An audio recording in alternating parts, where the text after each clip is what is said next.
तर मी पास्ता बनवण्यासाठी पाणी ठेवलं आहे. हे आहे पास्ता, कांदा, टमाटा, मिरची, कोथिंबीर, कढीपत्ता.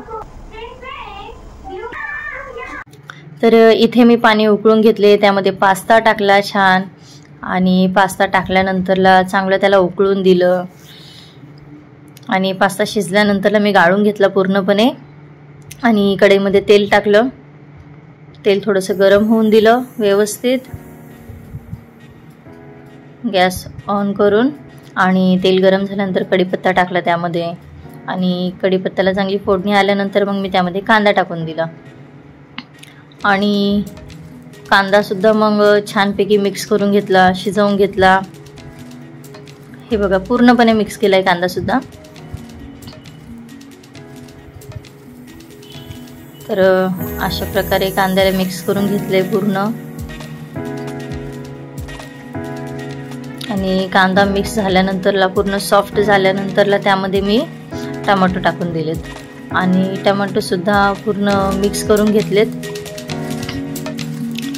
कांदा आणि टमाटा पूर्ण मिक्स झाल्यानंतरला हे बघा पास्ता पूर्ण मिक्स करून घेतलं छानपैकी, जेणेकरून कांदा आणि टमाटा पूर्ण सॉफ्ट होणार. कच्चं वगैरे काहीच नव्हतं राहिलं, एकदम व्यवस्थित सॉफ्ट केलं त्यांना.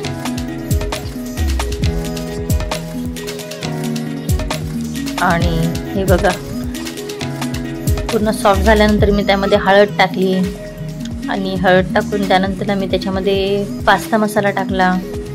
आणि तिखट मसाला नाही टाकला, कारण की पोरांना खायचं होतं, मग तिखट खाल्लं नसतं ना, त्यामुळे मी काय तिखट नाही टाकलं. फक्त पास्ता मसाला आणि हळदी टाकली, आणि सर्व काही मिक्स करून घेतलं. आणि सर्व बघा किती छान कलरफुल झाले. आणि सर्व काही मिक्स झाल्यानंतरला हे बघा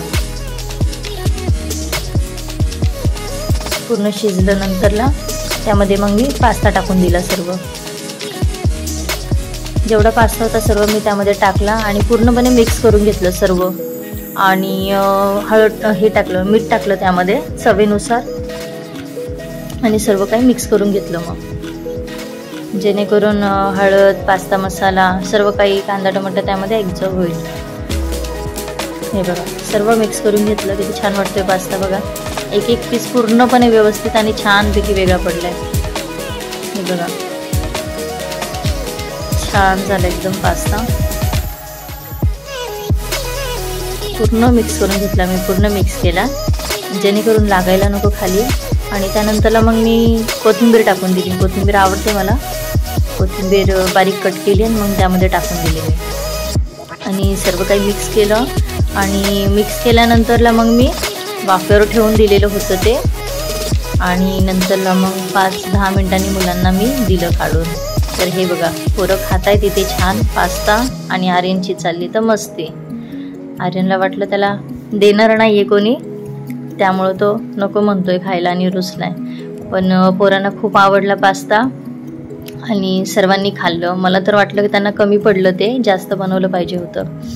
तर हे बघा फायनल पास्ता किती छान झाला आहे. तर आवडला असेल तर नक्की लाईक करा व्हिडिओला, कमेंट करा आणि शेअर करा.